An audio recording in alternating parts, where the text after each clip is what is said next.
샬롬, 사랑하는 성도 여러분, 2026년 8월 13일 목요일 반샘을 시작합니다. 오늘 본문은 이사야 25장 1절부터 12절까지의 말씀입니다. 제25장. 여호와여, 주는 나의 하나님이시라.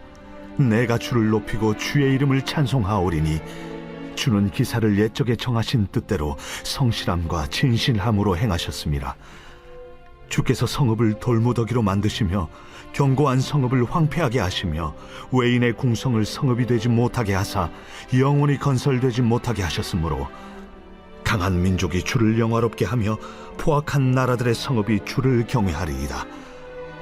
주는 포학자의 기세가 성벽을 치는 폭풍과 같을 때에 빈궁한 자의 요새이시며 환난당한 가난한 자의 요새이시며 폭풍 중에 피난처시며 폭양을 피하는 그늘이 되셨사오니 마른 땅에 폭양을 제함같이 주께서 이방인의 소란을 그치게 하시며 폭양을 구름으로 가림같이 포악한 자의 노래를 낮추시리이다. 만군의 여호와께서 이 산에서 만민을 위하여 기름진 것과 오래 저장하였던 포도주로 연회를 베푸시리니 곧 골수가 가득한 기름진 것과 오래 저장하였던 맑은 포도주로 하실 것이며 또 이 산에서 모든 민족의 얼굴을 가린 가리개와 열방 위에 덮인 덮개를 제하시며 사망을 영원히 멸하실 것이라. 주 여호와께서 모든 얼굴에서 눈물을 씻기시며 자기 백성의 수치를 온 천하에서 제하시리라. 여호와께서 이같이 말씀하셨느니라. 그날에 말하기를 이는 우리의 하나님이시라. 우리가 그를 기다렸으니 그가 우리를 구원하시리로다. 이는 여호와시라. 우리가 그를 기다렸으니 우리는 그의 구원을 기뻐하며 즐거워하리라 할 것이며 여호와의 손이 이 산에 나타나시니니 모압이 걸음물 속에서 초계가 밟힘같이 자기 처소에서 밟힐 것인즉 그가 헤엄치는 자가 헤엄치려고 손을 펴같이 그 속에서 그의 손을 펼 것이나 여호와께서 그의 교만으로 인하여 그 손이 능숙함에도 불구하고 그를 누르실 것이라. 내 성벽의 높은 요새를 헐어 땅에 내리시되 진토에 미치게 하시리라.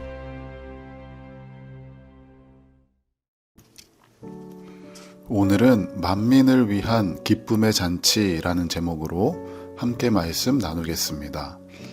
이사야 24장은 온 세상이 무너지는 장면을 보여줍니다.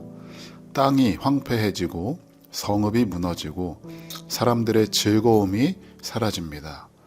그런데 놀랍게도 25장이 시작되자 이사야는 울지 않고 찬송합니다. 이사야가 찬송할 수 있었던 이유는 폐허 너머를 보았기 때문입니다. 사람의 눈에는 무너짐이 보였지만 믿음의 눈에는 하나님이 하실 일이 보였습니다. 그리고 이사야가 바라본 미래에는 놀라운 광경이 펼쳐집니다. 폐허 위에 하나님의 잔치상을 차리십니다. 오늘 본문은 우리에게 무엇을 보고 있는지 묻고 있습니다. 여러분은 무너진 것만 보고 있나요? 아니면 그 폐허 위에서도 여전히 일하고 계시는 하나님을 보고 있나요? 먼저 2절을 읽겠습니다. 주께서 성읍을 돌무더기로 만드시며 견고한 성읍을 황폐하게 하시며 외인의 궁성을 성읍이 되지 못하게 하사 영원히 건설되지 못하게 하셨으므로. 본문에는 무너진 성읍이 등장합니다. 사람들이 안전하다고 생각했던 것이 무너졌습니다. 견고하다고 믿었던 것이 폐허가 되었습니다. 인생에도 이런 순간이 있습니다. 믿었던 사람이 무너지고 안전하다 생각했던 직장이 흔들리고 건강하다고 생각했던 몸에 이상이 생기고 평생 지속될 것 같았던 관계가 깨집니다. 우리가 의지했던 성읍이 무너지는 것입니다. 그런데 4절에서 이사야는 고백합니다. 주는 포학자의 기세가 성벽을 치는 폭풍과 같을 때에 빈궁한 자의 요새이시며 환난당한 가난한 자의 요새이시며 폭풍 중에 피난처시며 폭양을 피하는 그늘이 되셨사오니. 5절에서 반복되는 단어가 하나 있습니다. 바로 요새입니다. 재미있는 것은 앞에서는 인간이 만든 견고한 성읍이 무너졌는데 뒤에서는 하나님이 진짜 요새라고 선언한다는 것입니다. 사람이 만든 요새는 무너질 수 있지만 하나님이라는 요새는 무너지지 않습니다. 돈이라는 요새, 건강이라는 요새, 경력이라는 요새, 자녀라는 요새, 내 경험이라는 요새를 우리는 만듭니다. 물론 이것들이 나쁜 것은 아닙니다. 문제는 그것을 하나님처럼 믿기 시작하는 것입니다. 그래서 때로는 하나님께서 우리가 만든 요새가 영원하지 않다는 것을 깨닫게 하십니다. 사랑하는 성도 여러분, 비를 피하려면 지붕이 있어야 합니다. 햇빛을 피하려면 그늘이 있어야 합니다. 폭풍을 피하려면 피난처가 있어야 합니다. 그렇다면 인생의 폭풍은 어디에서 피해야 합니까? 바로 하나님입니다. 신앙은 폭풍이 없는 인생을 보장받는 것이 아니라 폭풍이 올 때 어디로 피해야 하는지를 아는 것입니다.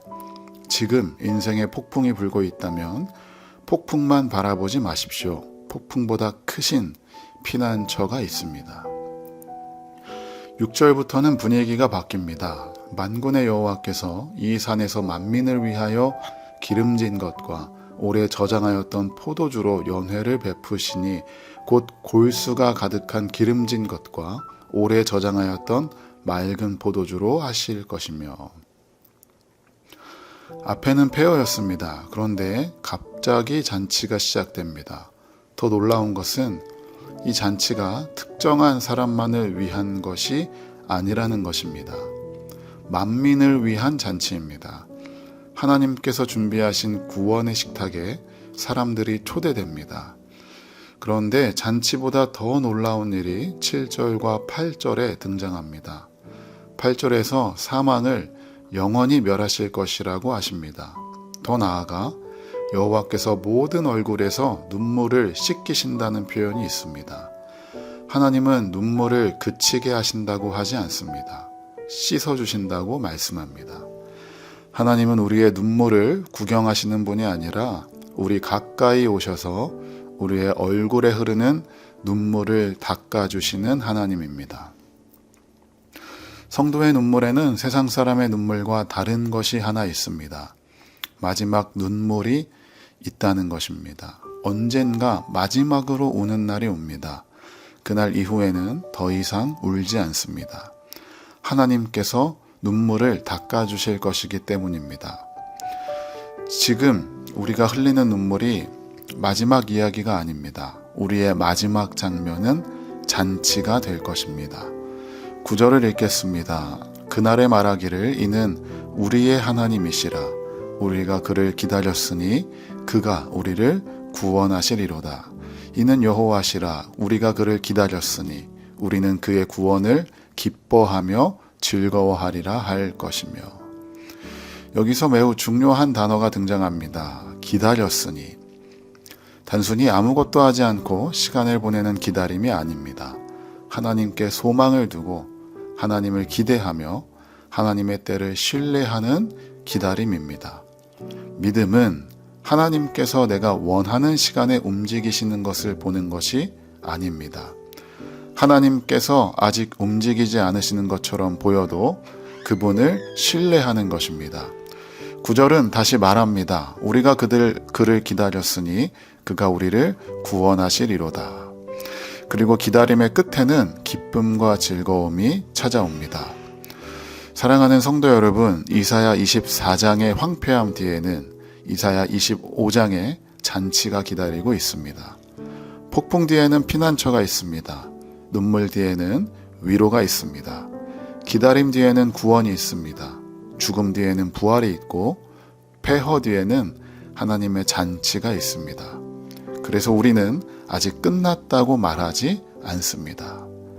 여러분, 조금 더 기다립시다. 조금 더 믿읍시다. 조금 더 하나님께 피합시다. 오늘 우리의 눈앞에는 아직 폐허만 보일 수도 있습니다. 그러나 하나님은 이미 그 폐허 너머에 잔치상을 준비하고 계십니다. 그날에는 눈물이 기쁨이 되고 애통이 찬송이 되고 기다림이 감사가 될 것입니다. 그 하나님을 바라보며 오늘도 믿음으로 살아가는 우리 모두가 되기를 주님의 이름으로 축복합니다. 우리 이 시간 함께 기도하겠습니다. 기도할 때에 눈앞에 있는 폐허만 바라보는 것이 아니라 그 너머에 일하시는 하나님을 바라보게 하시고 하나님을 나의 피난처로 삼고 하나님께 피하는 인생 되게 하여 주시옵소서라고 우리 이 시간 각자의 자리에서 함께 기도하겠습니다.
하나님, 우리의 눈에는 무너진 것만 보일 때가 많습니다. 그러나 폐허 너머에서 일하시는 주님을 바라보게 하여 주시옵소서. 폭풍이 불 때 주님을 피난처로 삼게 하시고, 눈물이 흐를 때 우리의 눈물을 닦아주실 주님을 기억하게 하시며, 응답이 더딜 때에도 낙심하지 않고 주님을 기다리게 하여 주시옵소서. 사망을 영원히 멸하시고 우리를 영원한 생명의 잔치로 초대하신 예수 그리스도를 바라보며 오늘도 소망 가운데 살아가게 하여 주시옵소서. 감사드리며 예수님의 이름으로 기도합니다. 아멘.